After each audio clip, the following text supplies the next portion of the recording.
Greetings everyone, Joseph James, January 15th, 2010. This is your Nightly Newsletter.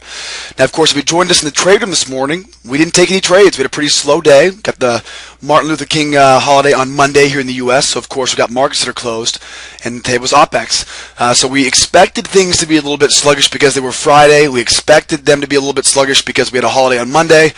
And of course, they gave us exactly what we expected. No trades, so of course, nothing in, nothing out. We sure did give it a good try, though, didn't we, guys?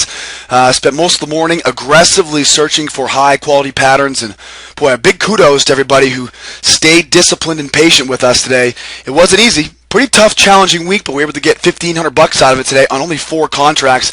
We're averaging, guys, just under $700 a day on 4 contracts alone. All right, now what did we learn today? What was the most important thing that happened today? Well, I think, and of course, when we were doing our mental prep for this morning, we knew, of course, thinking like a trader meant thinking long-term probabilities, right? We do our technical prep and then our mental prep. And of course, we start thinking like a trader, we think in long-term probabilities. In other words, I never get too wrapped up in just one trade, right? I've got lots more trading to do in the future, which means I'm going to stay focused on my rules, continue to aggressively search for high percentage patterns.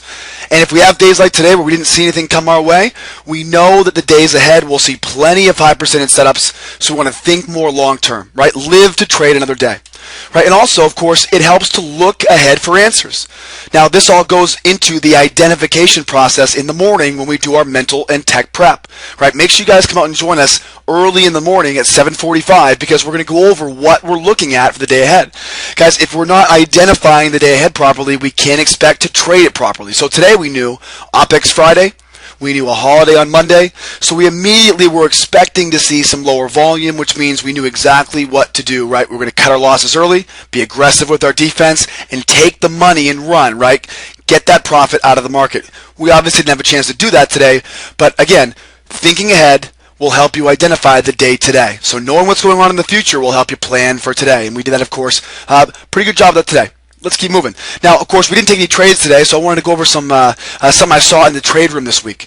Now, one of the most common questions we get from new clients is, I open up my charts and I look at what, right? What do I look at? How do I know if the market's trending or sideways? How do I know if this is a day that's going to be a big day or a small day? How do we know how to anticipate what's going to happen?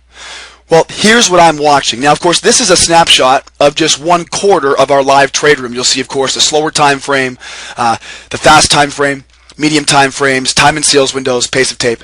So, of course, what I'm looking at here, guys, right when I open up my charts for the morning, okay, looking at 3 main components. Now, this showed up this week, and I really wanted to highlight this situation because this happens all the time. We open up, and what do we see? We see a sideways range-bound market hovering around the open or the close of the previous day. Now, guys, when I see a market that's kind of hovering around the open or the close, what that tells me is that we've gone all the way up, right? Tried to test some highs here, didn't have any interest in the upside. Then price probably came all the way down, right? The sellers tried to find some selling activity at the bottom, but didn't happen there. So it gets sucked right back up, and here it sits, right? All over the place, open or the close.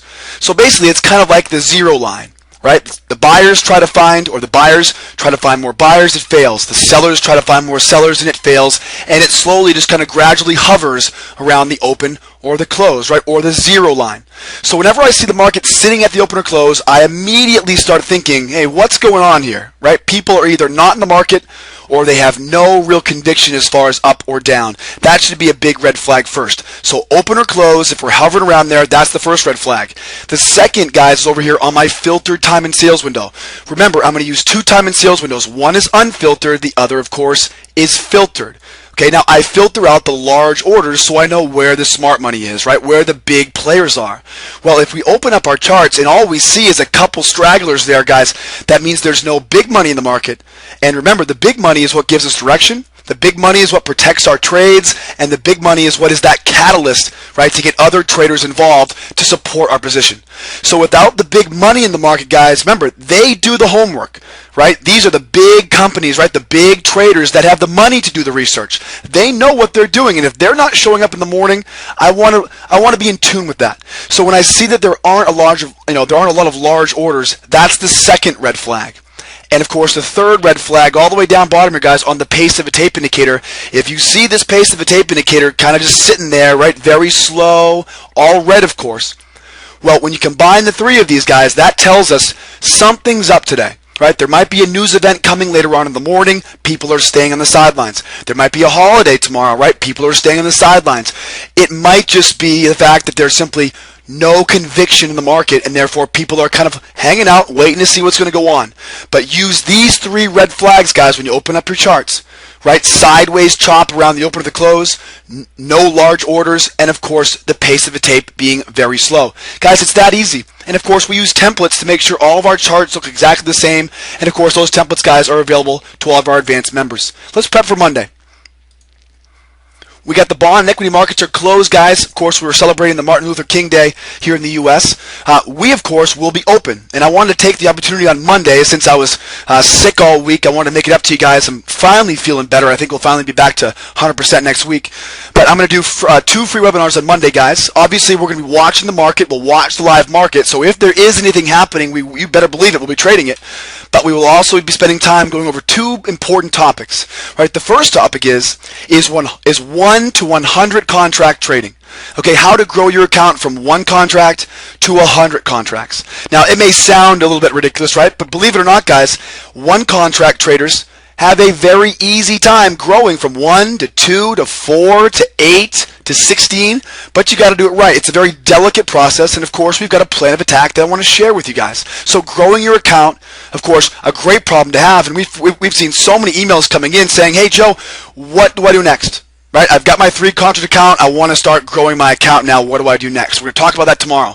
We're also going to talk about the 8 phases of the E-minis. Now, guys, the E-minis are a very unique asset class because they have these phases they go through, right? The personalities are all different. We're going to focus on the market of the S&P on Monday morning, talking about the 8 phases of the E-minis, so you can really understand what's going on. For example, what's really happening at the 1030 reversal? Did you know there was a 1030 reversal? If you didn't, you got to show up on Monday morning, guys, and we'll talk about the 8 phases of the E-minis.